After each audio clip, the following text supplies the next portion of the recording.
Bonjour à toutes et à tous. L'info du Grand Lille en continue en ce vendredi 7 avril. L'info au sport aussi avec le rédacteur en chef de Sprint Magazine, Guillaume Van der Schack, qui est avec nous. Bonjour. Bonjour Adrien. Vous n'êtes pas venu les mains vides avec le nouveau numéro de Sprint Magazine, du football à l'honneur, avec Lille presque maintenu, Lens pas encore promu. Mais l'événement de ce week-end, bien sûr, Guillaume, le foot, on en parlera dans un instant, c'est quand même la course cycliste de Paris-Roubaix dimanche. Ouais, c'est carrément l'un des plus gros événements sportifs au nord de Paris, peut-être aussi le plus ancien, puisque la première édition avait eu lieu en 1896 et l'événement ne s'était interrompu que pour les deux guerres mondiales. C'est un événement qui est retransmis dans 190 pays, quasiment autant que le Tour de France de cyclisme. C'est vraiment la reine des classiques, on l'appelle aussi l'enfer du Nord ou la dure des durs. En tout cas, c'est ce week-end, ce dimanche, et c'est un événement à ne pas rater, bien entendu. D'autant que ce sera la fin de carrière de Tom Boonen, le champion belge qui a été champion du monde, qui a gagné 4 fois Paris-Roubaix et de nombreuses classiques des Flandres. Eh bien, il a choisi cette course-là pour arrêter sa carrière. Et peut-être qu'il va le terminer en apothéose en accrochant un 5e et dernier titre, il deviendrait ainsi le seul recordman de victoire. Ce serait quand même incroyable, effectivement, que Tom Boonen l'emporte une 5e fois. Il y a quand même d'autres favoris dans le peloton pour ce Ouais, dimanche. c'est vrai que Tom Boonen, il n'est plus aussi fort qu'il y a quelques années. Et puis il y a d'autres coureurs très très solides. Je suis obligé de commencer par Peter Sagan, le Slovaque, qui est double champion du monde. Il est le numéro 1 mondial. Il a gagné énormément de classiques. Il a remporté 5 fois le maillot vert du Tour de France. Cela étant, Adrien, il n'a jamais réussi à accrocher une place sur le podium du Paris-Roubaix. C'est dire si cette course est difficile. Pour moi, l'un des grands favoris, c'est Greg Van Avermaet. Depuis son titre olympique à Rio, il marche sur l'eau, le coureur belge. Et puis, il a remporté récemment Gand-Wevelgem, le Grand Prix de l'E3 à Harelbeke. Donc, ce sera une grosse pointure. À suivre également Niki Terpstra et quelques autres. Alors, côté français, on célèbre, entre guillemets, les 20 ans de la dernière victoire française à Roubaix avec Frédéric Guédon. Il y a des postulants ? Ouais, ça sera difficile malheureusement. Ça fait quelques années qu'il n'y a pas eu un seul Français sur le podium du Paris-Roubaix. Arnaud Demar a peut-être la classe et la puissance pour faire un résultat, mais il n'a jamais réussi à tirer son épingle du jeu. Sylvain Chavanel, c'est un sacré rouleur, mais là aussi ce sera difficile. L'année dernière, Florian Sénéchal avait étonné en terminant plutôt placé. Adrien Petit, la Rajoie, c'est un bon aussi, mais ça reste des courses difficiles. Il faut être un petit peu un coureur hors norme pour l'emporter. Et puis quelques conseils que vous allez nous donner pour suivre la course, les bons endroits où s'installer dans les derniers kilomètres. Oui, parce qu'au-delà du fait de pouvoir regarder cet événement à la télévision, bien entendu, c'est sympa de vivre en vrai cette course mythique. Alors, il y a la trouée d'Arambert, c'est un des secteurs pavés les plus célèbres, c'est du côté de Wallers. Et puis, il y a aussi le carrefour de l'Arbre, c'est un peu moins loin, c'est à un quart d'heure, 20 minutes d'ici. C'est du côté de Gruson, de Bézieux. Et puis, il y a aussi d'autres endroits où il y a un peu moins de monde, mais c'est très sympa aussi, du côté d'Orchy, du côté de Templeuve. Et puis, pas loin, vraiment dans la métropole lilloise, à M, à 3-4 km de l'arrivée, il y a des endroits sympas pour se positionner. Et puis, bien sûr, le dernier secteur pavé, il est avenue Alfred Motte, tout près de l'usine à Roubaix.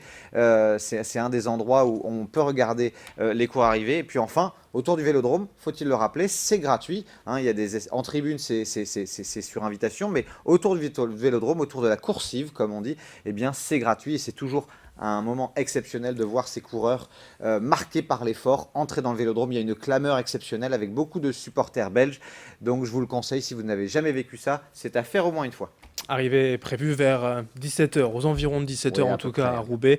Départ de la course vers 11h dimanche matin de Compiègne. On passe au sport, au football plutôt, avec la Ligue 1, le LOSC qui joue ce soir. Oui, ce soir à 20h45, le LOSC a rendez-vous peut-être avec son maintien parce qu'une victoire assurerait quasiment mathématiquement les Lillois d'être maintenus en Ligue 1 pour la saison prochaine. Mais attention, en face, c'est l'OGC Nice. L'OGC Nice qui n'a pas perdu depuis le 23 février. Et c'était, savez-vous face à qui? C'était face à Monaco. Et justement, les Lillois ont perdu à Monaco en début de semaine, mais ont montré un visage plutôt intéressant en seconde période. Alors qui sait, cependant, Franck Passy va devoir se passer des services de Soumaoro qui a été victime d'une rupture du tendon d'Achille mardi soir face au Monégasque.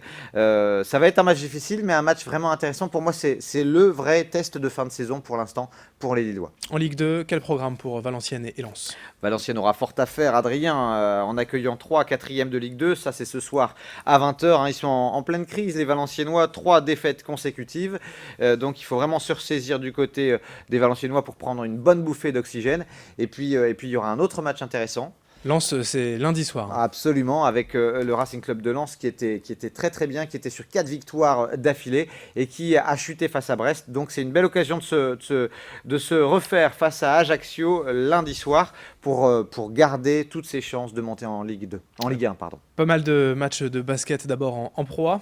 Oui, et surtout un match dont j'ai envie de vous parler, puisque actuellement 7e de Pro A, Gravelines accueille demain à 20h le 11e du classement Le Mans. Après avoir réussi un très gros match face à Nanterre, eh bien, les Gravelinois étaient tombés face à l'Ogre monégasque, là aussi en basket comme en foot. Donc on pense que le BCM Gravelines va tout faire pour remettre la dynamique dans le bon sens. Et puis en Pro B aussi, les équipes régionales jouent à l'extérieur, je crois. Absolument. Aussi bien Lille que Boulogne jouent à l'extérieur.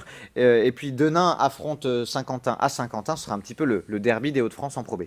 Un mot d'athlétisme aussi, Guillaume. Oui, ce week-end avec les amateurs de course à pied qui pourront se rendre d'abord à Lausanne pour les foulées d'Isidore, c'est dimanche, avec des distances allant du 5 km au semi-marathon. Et puis il y aura aussi les foulées du Bruésy, avec notamment le 10 km qui bénéficie d'un label régional. Donc c'est une belle course. En multisport, un raid au Touquet ? Oui, et pas n'importe quel raid, le Touquet Raid Pas-de-Calais, qui rencontre chaque année un très gros succès. Alors au programme, bien sûr, un nouveau tracé dans l'événement organisé par Karine Baillet, mais aussi de la course d'orientation, du VTT, du roller ou encore du trail. Un petit clin d'œil à Léo Fortin, qui est le double tenant du titre et qui est un athlète que je connais bien.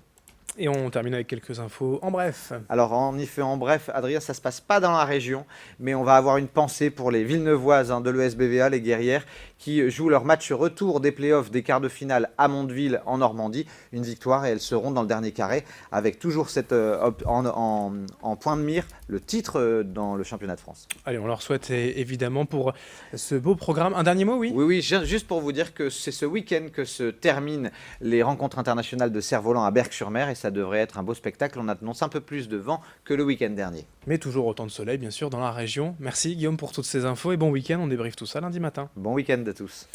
Merci à vous de nous avoir suivis. Dans un instant, l'info continue sur Grand Lille TV.